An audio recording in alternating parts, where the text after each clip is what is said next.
I am really insanely tempted. Did you just hit my camera?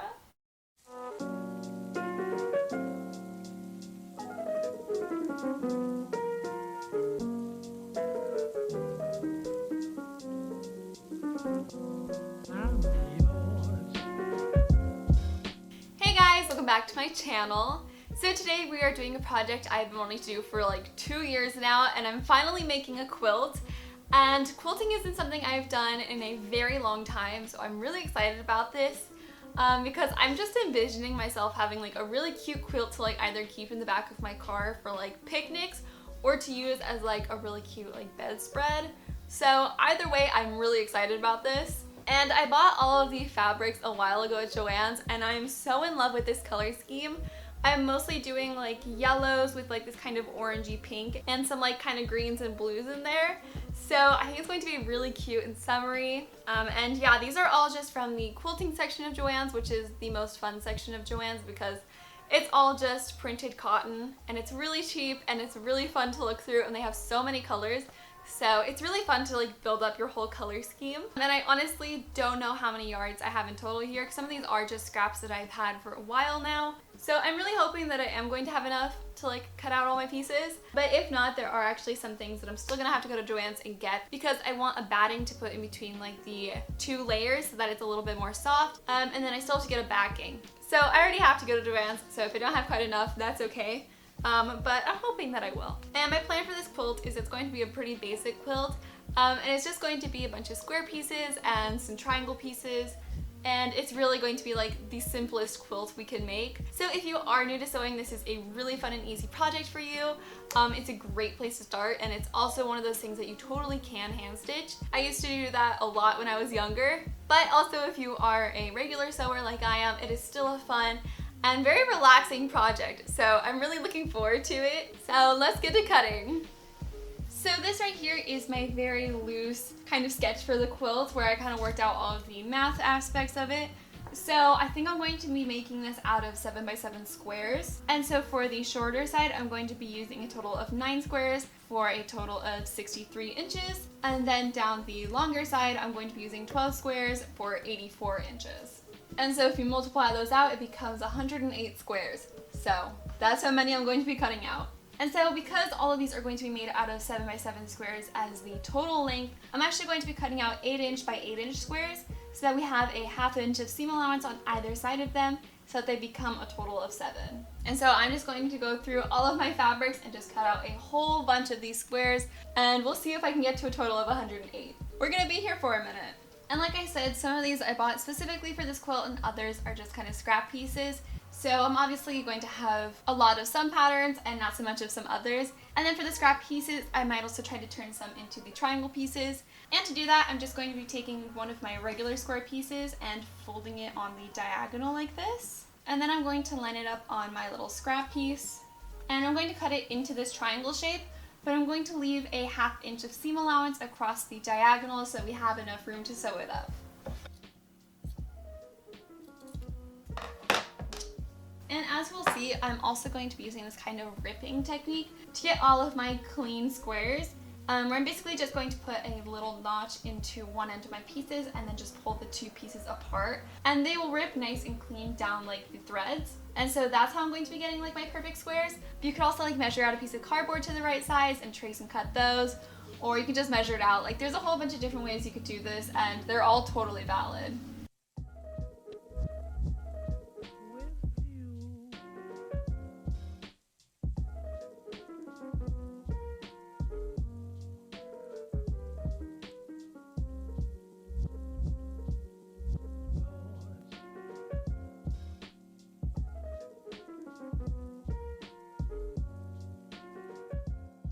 And now, really quickly, I want to take a minute and talk about the sponsor of today's video, Native. And Native is an aluminum and paraben-free deodorant brand that uses natural ingredients such as shea butter and coconut oil. And I've been using Native now for a few weeks, and I really like it because with some of the other aluminum-free deodorants, I've noticed that like the texture can be a little bit weird.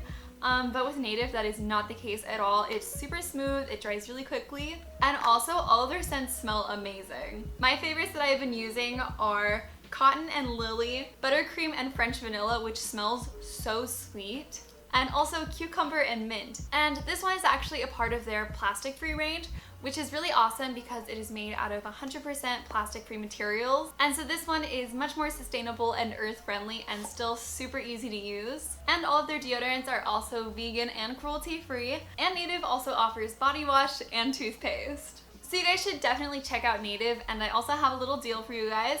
So 3 deodorants would normally be $39, but if you use the link in my description and my code PaperStxrs, you'll get them for $26 instead, which is over 33% off. And you can also get 20% off any body wash or toothpaste. Thank you so much to Native for sponsoring this video, and now let's get back to work.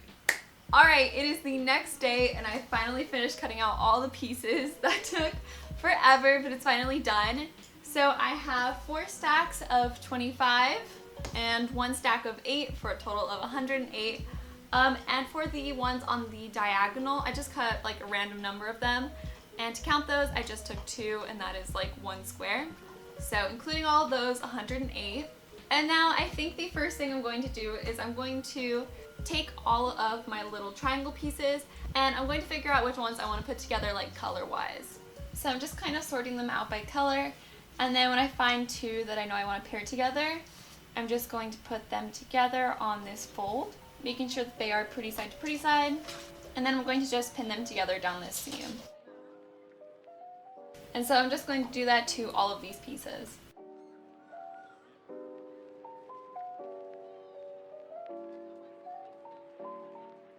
Alright, and now that these are all pinned, I'm going to just go ahead and do a straight stitch across them.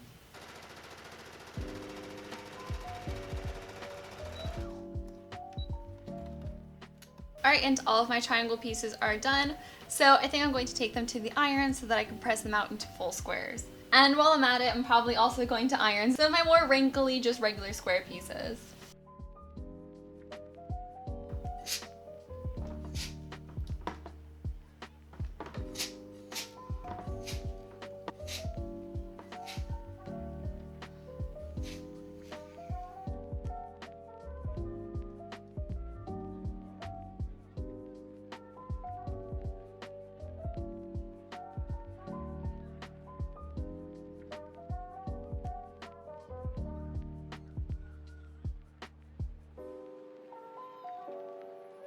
Alright, welcome to my living room. So now the next step on the quilt is going to be laying it out to like get the order that we want. So let's see if I can do this without Basil and Squid ruining it. I think I'm going to start by splitting these into like groups of different colors so I kind of know like where to pick from. No ma'am, not on the quilt. Okay, that's just like a basic idea so I know what I have to work with. And now I'm going to start laying these out in a 9x12 grid.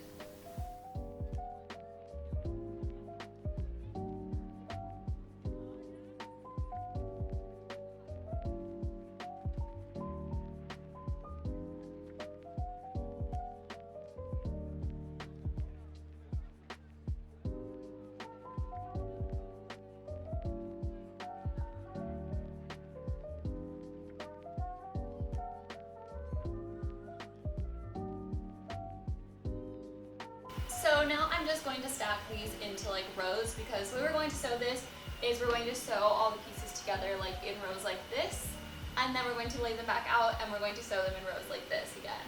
So I think I'm going to start from this corner and I'm just going to make stacks like this all the way across so I know what order I want to sew these in. And then I think I'm going to get little sticky notes so I know like which row these all are.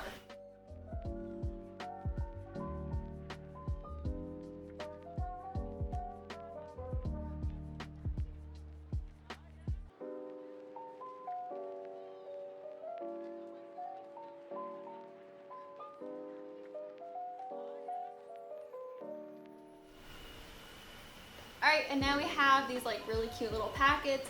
So if you are hand stitching this, these are really easy to like just make a little like sewing kit with and like sew them on the go. I used to do that a lot as a kid, but for the rest of us, it's back to the machine.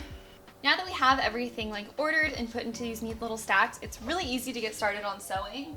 So I'm just going to unpin these, and I'm going to take my first 2 pieces off the top, put them pretty side to pretty side, and pin their side seams together. And then I'm going to open this up and I'm going to take the next one. Again, put these pretty side, and pin down this edge. And I'm just going to repeat that all the way down with all of these squares. And now that these are all pinned out, I'm just going to use a regular straight stitch down all of these pinned seams.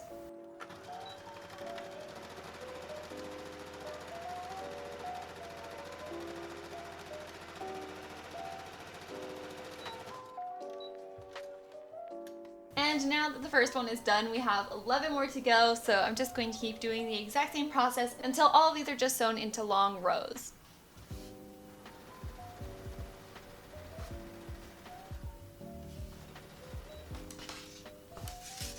Alright, all of these rows have officially been sewn, and now it's time to do a bunch more ironing because we have to iron out all of these seams. So we're gonna be here a minute. Honestly, I keep saying that after every single step. This is just a little bit of like, not a long project, but like a repetitive project. Which I honestly like repetitive projects, they're very relaxing. But yeah, I'll see you guys after I'm done with this.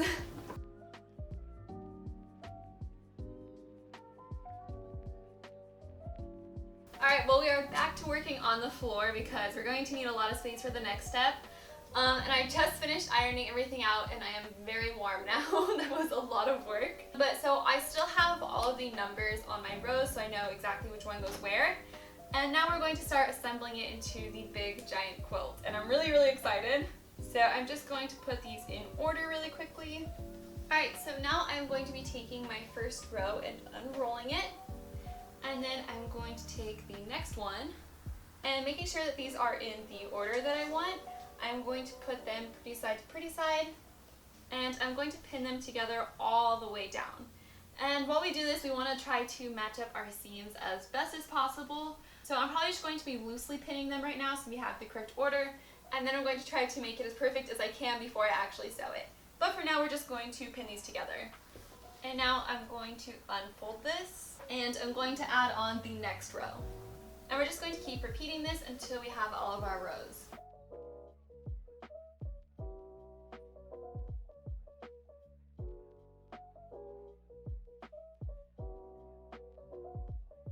Alright, and now all of this has been loosely pinned together. So before we start sewing across these rows, I'm just going to go in and pin them together at each of these little seams to make sure that everything lines up perfectly when we're actually sewing it. And so I'm just going to very carefully make sure that these are perfectly lined up and then pin them together like that. And another trick you could also do if you kind of struggle to get all of these lines matched up is you can take a pin and put it right through the center on the first layer, and then go ahead and push it through the center on the second layer, and then from there they should match up. And I've always been like a big stickler about matching up my seams. Like I just find it really, really satisfying. So really hoping this turns out good. And now that those are all lined up, I'm just going to sew straight across it.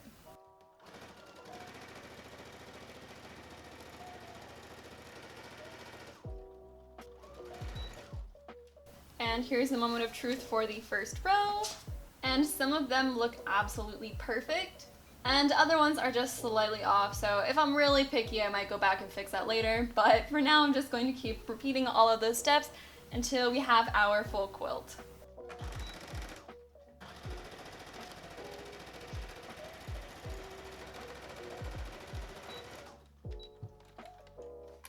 Alright, all of these squares are officially together and I am so in love with how it's turning out. I am so insanely tempted to make it into like a cute little poofy dress right now.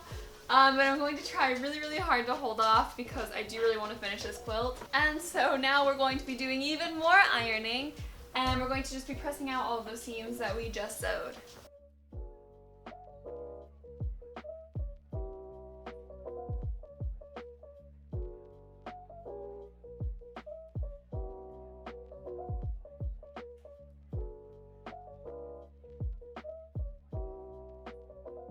So I had to wait a few days before I got both my batting and my quilt backing in. And the batting I got from Amazon, and I'll be sure to link it in the description box. And the backing I got from Joann's, and it's just an extra wide cotton.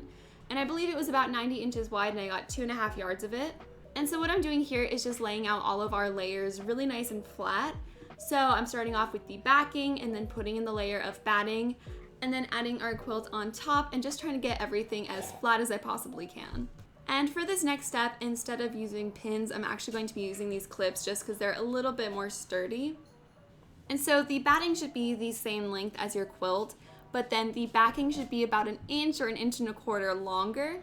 And we're basically just going to be hemming this edge by folding it over once, folding it over again, and just pinning it in place. And we're just going to keep repeating that all the way around the sides of the quilt.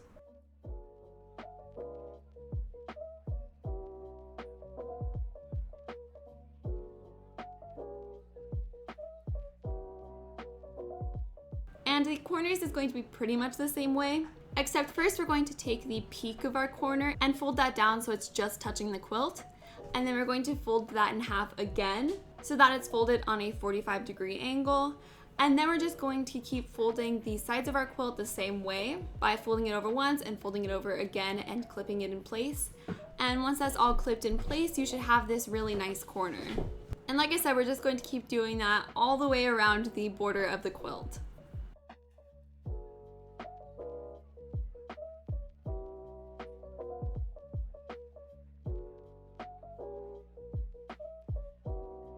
Alright, and now that that's all pinned in place, we have to sew around the entire perimeter.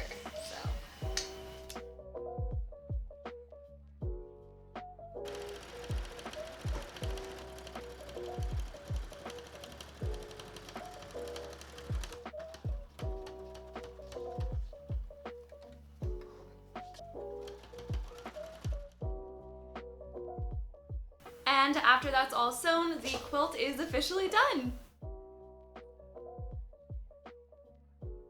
Alright, and here is the finished quilt. I absolutely adore how it turned out. The color scheme and just everything worked exactly the way I wanted it to, and I think it definitely has those very cute cottagecore vibes that I love so much. And I've already been using it every night. I'm one of those people who has to sleep with a blanket on top of them.